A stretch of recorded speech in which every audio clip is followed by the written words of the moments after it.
Donc ATM Consulting, nous sommes une équipe de 11 personnes située à Valence et on est éditeur de logiciels de gestion commerciale, spécialiste en fait du logiciel Dolibar. Dolibar, c'est un logiciel qui est français, qui existe depuis 15 ans et qui est spécialisé en open source. L'open source, qu'est-ce que c'est? C'est en fait la différence avec un logiciel propriétaire. Le code est libre, ouvert à tous, donc on peut le modifier, l'ajuster comme bon le semble. Donc c'est un logiciel qui est adaptable, qui est modulable et qui permet vraiment d'adapter le logiciel à nos besoins.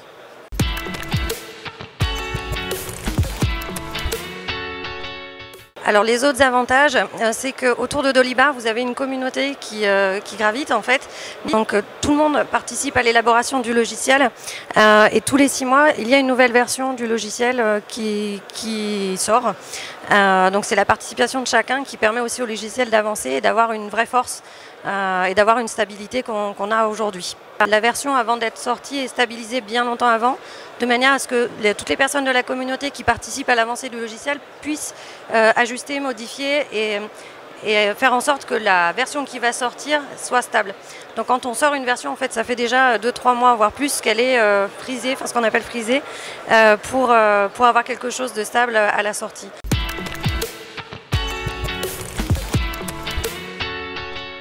La force du logiciel libre, c'est justement avoir quelque chose qui est ouvert à tous, ce que je disais tout à l'heure. Donc on a une force là-dessus, de pouvoir interagir tous ensemble et de faire avancer. Alors nous, c'est du logiciel commercial, pardon.